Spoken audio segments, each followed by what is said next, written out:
माफ कर दी। का आप ए लड़की के देखले बानी? वो भी यही बस में रहल। ये लड़की तो बस में रहली ही ना। शुक्रिया। भगवान के लाख लाख शुक्र बा। लेकिन अथर्व, अगर कल्याणी बस में ना रहली तो कहाँ चल गईली? कल्याणी उठा। ऐसे कैसे गहरा नींद में सूत गई कल्याणी? प्लीज उठा कल्याणी, आँख खोला कल्याणी, उठा।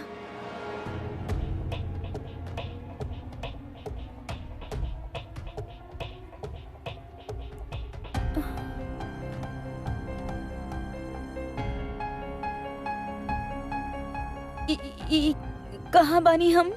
हाँ हाँ, हम तो बस में रहनी ना। देखी, प्लीज हमार बात समझे की कोशिश करी। हम गलती से ग्रुप के साथ आ गए बानी। प्लीज हमरा के उतर जाए दी। तोहार दादी हमके पहले ही चौकन्ना कर देले रहली कि तू भागे की कोशिश करबो। यही से हम तोहके यहाँ से बिल्कुल भी ना जाए दे। ऐसे कैसे ना जाए दे बाप हमरा के? हाँ, आप कैसे रोक सके नहीं हमरा के?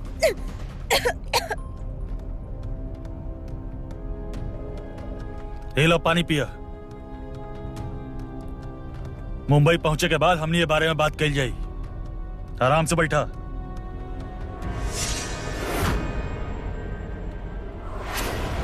वो आदमी जरूर पानी में कुछ मिले ले रहा। हमरा जबरदस्ती बेहोश करे खातिर हो मिलावट वाला पानी देले रहा हमरा के। छोड़ब ना वो आदमी के। कहाँ बाऊ? हाँ, कहाँ बाऊ आदमी? हाँ,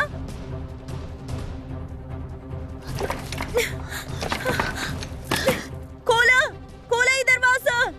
अंदर कैसे बंद करके रख सके नहीं आप लोग हमने के? हाँ, खोला खोला इकरा के। खोला इकरा के, निकाला हमने के बाहर। ये हो बा, दरवाजा खोला। ऐसे कैसे वो हमने के जबरदस्ती बंद करके रख सकेला? हाँ, हमनी के यहाँ तहरे वजह से बंद कर गई बा। हाँ, हाँ, तहरे वजह से बंद कर गई बा। हमार वजह से कैसे? उन लोगन के डर बा कि तू एहिजा से भाग जाइबू। हाँ तो हमार मर्जी बा यार। हम भागना चाहता हम भागब। ओके हो के ले हमरा के रोके वाला। और आप सब समझत काहे नहीं की हम कोनो नर्सिंग ट्रेनिंग करे खातिर ना आइल बानी। और आप लोग के इनकर बर्ताव तनी अजीब ना लागल? ठीक बा, मान लेनी कि आप सब नर्सिंग की ट्रेनिंग खातिर जाता नहीं, लेकिन आप सबके मोबाइल रखे की का जरूरत रहे? उनका के कोनो जरूरत रहे का? गाइस, हम नेट पे पढ़ ले बानी, ऐसा लोग लड़कियन के जॉब के लालच देके उनका दूर शहर में ले जाके बेच देवेले। ओह गॉड, अब हम का करब कल्याणी? दुबई जाए वाला फ्लाइट तो कुछ घंटा में ही निकले वाला बा। अब ना, अब हम कुछ सोचा था नहीं।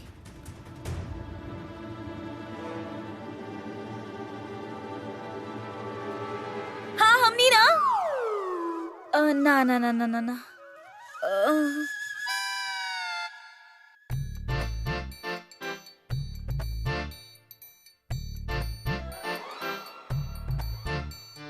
एक्सक्यूज मी, हम का कोनो हिंदी फिल्म के हीरोइन बानी जैसे आइडिया सिर्फ हमरे के आई तोहनी के ना? अरे तू लोग का ना सोचत बड़े यार। कैसे निकला बे यहाँ से? कल्याणी के कुछ पता न लग रहा बा बड़ी माँ। कहीं कल्याणी कोनो मुसीबत में तो नहीं है? ये सोच के हमार भी मन बहुत घबरा रहल बा अप्पा। यही से हम कल्याणी के लापता होके के तकरार पुलिस में कर देले बानी। का? तू पुलिस में जाके शिकायत कर देलू? हमरा से बिना पूछला तू पुलिस में कैसे गईलू? बड़ी माँ, कल्याणी के लेके हमके बहुत डर लागत रहे। माई,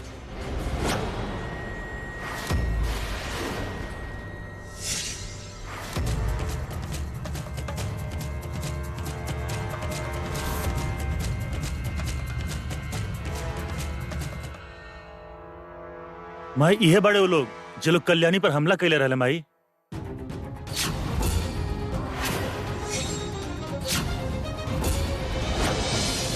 और आपके कहला पर हम पुलिस में इनकर कंप्लेंट करवा दिले बने। अब पुलिस अपने आप ही लोग से निकलवा ली कि ये लोग कल्याणी के कहाँ छुपा के रखले बड़े। कहा कैला तू लोग कल्याणी के साथ? कहाँ भी है कल्याणी? हमने कुछ नहीं जानत राव साहब। हाई सच बाकी हमने कल्याणी के मारल चाहत रहनी, लेकिन कल्याणी के गलत बस में बैठाए वाला और क्यों ना माँ जी बाटी।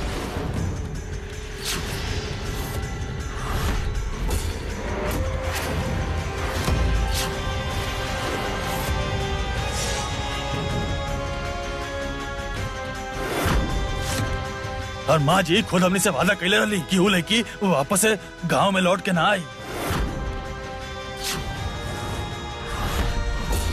कैसन बात कर रहल बानी आप बड़ी माँ पे इल्जाम लगा रहल बानी? हाँ, बड़ी माँ के नाम लेवे के आपके हिम्मत कैसे भाई? इंस्पेक्टर साहब, ये लोग कल्याणी के कहीं छुपा के रख ले होखी और खामखा बड़ी माँ पे इल्जाम लगा रहल बाड़े। इंस्पेक्टर साहब, बड़ी माँ कल्याणी के दादी बिया, वो कल्याणी के घर से दूर काहे भेजे चाहिए?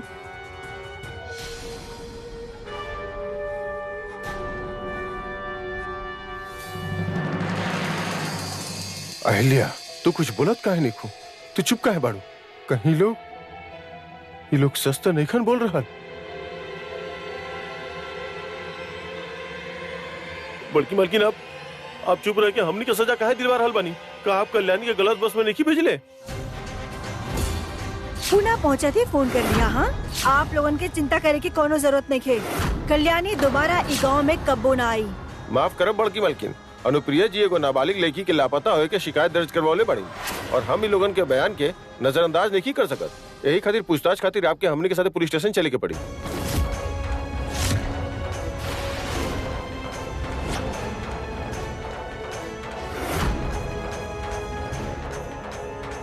इंस्पेक्टर, ये तो का कर रहल बड़े? अब बड़की माई के गिरफ्तार करब? शायद आप जाने ला ना, मल्हार राणे ई घर के दामाद बा। मल्हार सर खुद मुंबई जाए से पहले हमके इंचार्ज बनौले रहने और हम बस अपन ड्यूटी कर रहल बानी। का जरूरत रहे ये सब करे के माई? आपकी वजह से बड़की माई के जेल जाए के पड़ रहल बा। अरेस्ट कर लो बड़की मालकिन के।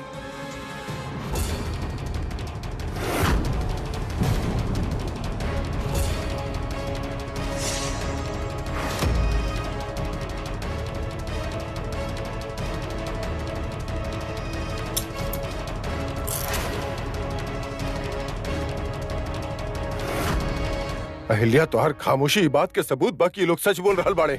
भगवान खातिर अहिल्या बोला, कहाँ बिया कल्याणी? कहाँ भेजले बाड़ू ओकरा तू? चली बड़की मालकिन, ले चलो बड़की मालकिन के। बड़ी माँ, इंस्पेक्टर साहब। बड़ी माँ, बड़की माई, बड़ी माँ, ना बड़ी माँ, बड़ी माँ, बड़ी माँ, भगवान खातिर एक बार कह दी कि ये लोग झूठ बोल रहल बाड़े। बड़ी माँ, आप चुप काहे बानी?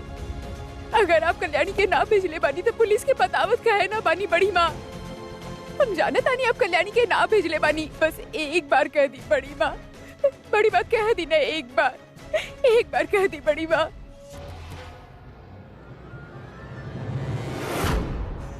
अगर भेज भी देनी हम कल्याणी के तो तोहरा के का? तू हमरा खिलाफ पुलिस में शिकायत काहे कैलू? क्या लागी कल्याणी तोहार? भूल गयलू तू? ऊ लड़की की वजह से तोहार संसार उजड़ गयल रहे, तोहार जिंदगी तबाह हो गयल रहे। भूल गयलू तू? तोहरा के तो हमार पैर धो के पिए के चाहिए अनुप्रिया। जब तोहार कोनो आधार न रहे ना तो हम तोहरा के आधार देनी, हा तोहरा के सर पर छत देनी, शरीर ढके खातिर वस्त्र देनी, और तू आए उ लड़की के वजह से सारा गांव के सामने हमरा के जलील कर रहलू हा। गलती तुहार नहीं खे, ये गलती हमार हा। हम तोहरा के औकात से ज्यादा प्यार देनी, लेकिन आज से हमार प्यार खत्म।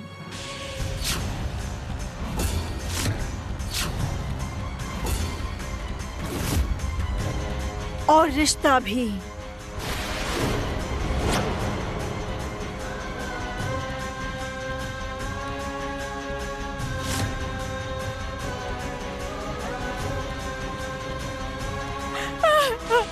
माई,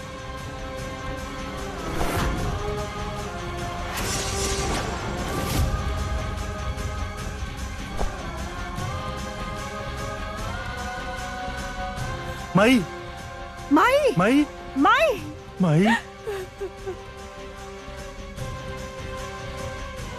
अहिल्या, भगवान खातिर बतावा कि कल्याण के कहाँ भेजले बाड़ू तू? अरे अपन ही पोती के साथे इतना कठोर कैसे हो सकेलू तू? बड़ी माँ, ना बड़ी माँ, ऐसा मत कही।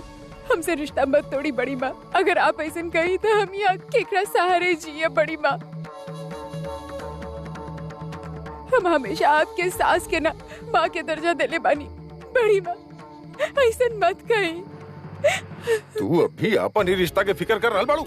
अरे अहिल्या, पता ना हमनी के पोती के कहाँ भेज देले बिया।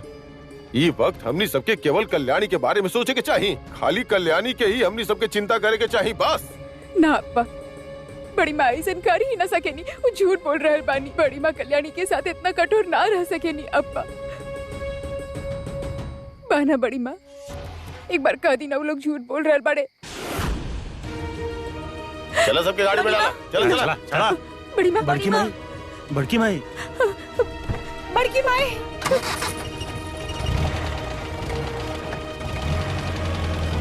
बड़ी माँ, बड़ी माँ, बड़की माई।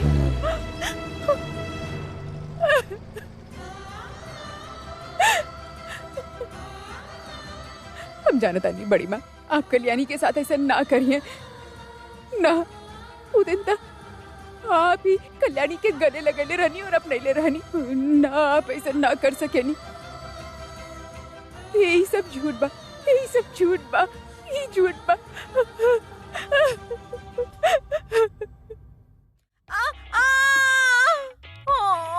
कल्याणी, कल्याणी, भाई? एकर पेट में बहुत जोर से दर्द हो रहा बा। चल रे। अच्छा कहा? हमार पेट बहुत जोर से दुखता। तो हम क्या कर सकता नहीं? का बाना यहाँ आते वक्त हम ना एगो मेडिसिन रूम देख ले रही। हमरा पता बा कि पेट दर्द खातिर कौन सा दवा लगेला। प्लीज कहा हम एकरा के वहाँ ले जा सकेनी? तो यहाँ रुका, मैं लेके जाता नहीं। चला। बड़ा आयल रहा कल्याणी के कैद करे वाला। अब देखिए कैसे तहारी जेल से भागा। सच सच बतावा, कहाँ छुपैले बाड़ू कल्याणी के? तोहार हिम्मत कैसे भइल हमरा से ई तरह से बात करे के? तू नया बाड़ू का यहाँ? अगर तू हमरा के पहचानत नहीं खे तो जाकर गांव वालन से पूछा। बड़की माई कहल जाला हमरा के। ना साहब ना, आप हमारे घर की तलाशी ले ली। वो चोरी हम ना कैले बानी ना। देखा, अगर सच सच ना बताइलू तो ई आवाज तहार होगी। अरे यार, ऐसे काहे चिल्ला रहल बाड़ू? ए लेडीज की दर्द बा, आप ना समझ बा। आप यहाँ का कर रहल बा? चली जाई यहाँ से। जॉन भी दवा देवे के बाद जल्दी दा, हमारा रूम लॉक करे के बाद। अरे यार, हम बाहर खड़ा बानी, जल्दी करा।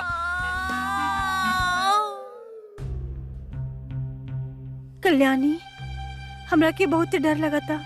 नेहाई डरे के टाइम नहीं खे तो जल्दी जल्दी बसु दवाई ढूंढा जेकरा बारे में हमने बात करत रहनी।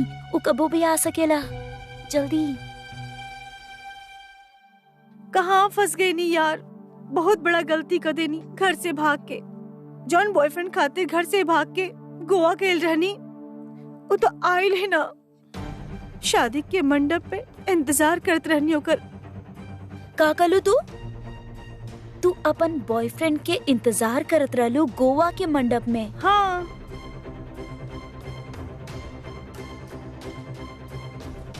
और ये कितना महीना पुराना बात मा नेहा? 1 महीना पहले। प्लीज हम अपना गर्लफ्रेंड के भगा के लेके जा रहल बानी, यही सही गाना बा हमरा लगे। प्लीज चिल्ला मत। हम दोनों ये दिन के महीना से तैयारी कैले रहनी। अगर हम आज ओके भगा के लेके ना गए तो हम कभी ना मिल पाई। नेहा ही अथर्व की गर्लफ्रेंड बाड़ी जेकरा साथ तू भाग के जात रहल। काहे? हाँ ना, कुछ ना, ऐसे ही। मिल गए इंजेक्शन। मल्हार सर के फोन बा।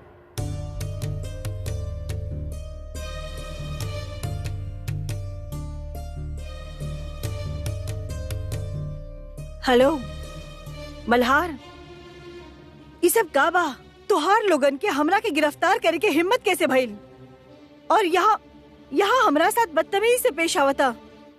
उनका के कहदा अगर उनका के आपन नौकरी प्यारा बा तो हमरा साथ तमीज से पेश आई। माफ करब माँ जी, लेकिन उस अपन काम कर रहल बड़े। हम विनती करत बानी आपसे कि आप सिर्फ उनका साथ दी। एकर मतलब अनुप्रिया जी हमरा खिलाफ शिकायत दायर कैले बानी, वो हमार सम्मान से भी ज्यादा बा।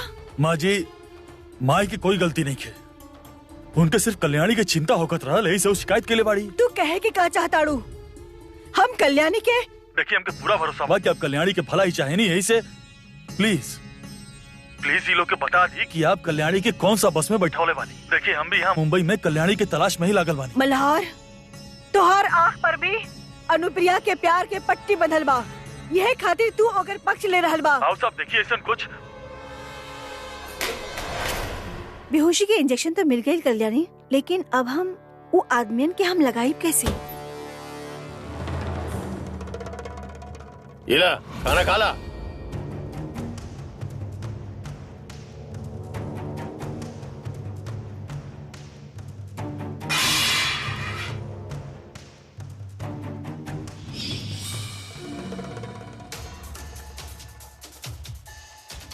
ई का कहलू तू? सारा खाना खराब कर देलू, अब रहा भूखे।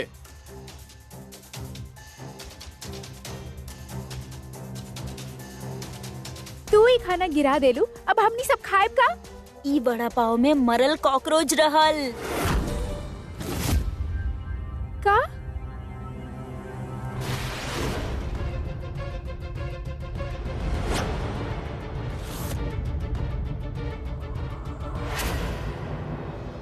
यकीन ना हो रहल बा? चला चला बतावतानी।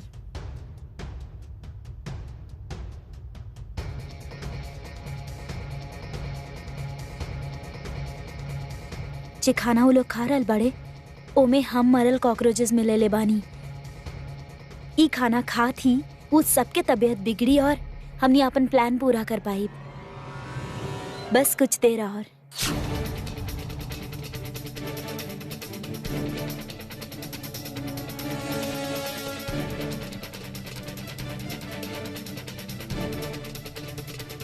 अरे यार, इनका पे तो कोनो असर ही नहीं के होत।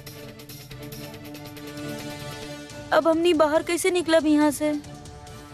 इंस्पेक्टर साहब, कल्याणी के पता के बारे में अहिल्या कुछ बतौलस का आपके? इंस्पेक्टर साहब, आप हमारी बात काहे ना मान रहल बानी? बड़ी माँ कल्याणी के साथ ऐसा ना कर सकेनी, भगवान खातिर उनके छोड़ दी। देखी, मल्हार सर मुंबई पुलिस से बात कर चुकल बाड़े। कल्याणी के खोज अभी जारी बा। जब तक लड़की मिल नहीं के जात, बड़की मालकिन के एजे रहे के पड़ी। और अगर हम अपन तकरार वापस ली था, इंस्पेक्टर साहब, हम अपन तकरार वापस लेवे चाहता नहीं। देखी, आप ना अपन तमाशा बंद कर दी। ये सब आपके ना कंप्लेन करे से पहले सोचे के चाहत रहे। हम बड़ी माँ के खिलाफ तकरार ना कैले बानी। बड़ी माँ, हमके माफ कर दी। हम आपकी कोनो भी मुसीबत में ना डाले चाहत रहनी बड़ी माँ। और कितना तमाशा करबो अनुप्रिया, ई सब तोहार करल धरल हा। का भाई साहब, पुलिस चौकी बा, चला। तू दांडेकर के बेटी है ना? तोहर पिताजी जब बीमार रहे ना, तो उनकर इलाज खातिर हम ही तोहरा की कर्जा देने रही। तू भले उ बात के भूल चुकल बा, लेकिन आपन तमीज मत भूला।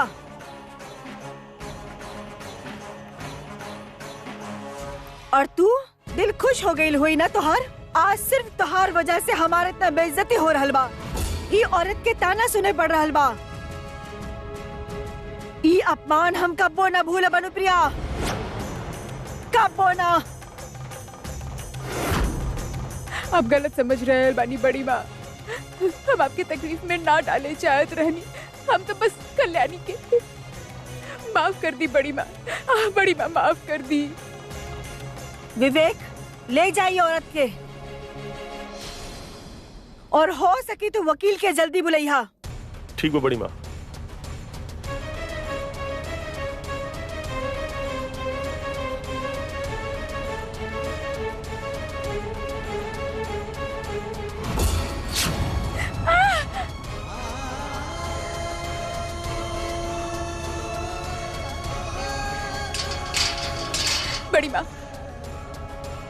बड़ी माँ हम जानत आनी, अब कल्याणी के साथ ऐसा ना कर सके नी। अब कुछ ना कहले बानी बड़ी माँ, हम जानत आनी, हम आपके कुछ ना होके दे। बड़ी माँ बड़ी माँ, बड़ी माँ, बड़ी माँ, बड़ी माँ, बड़ी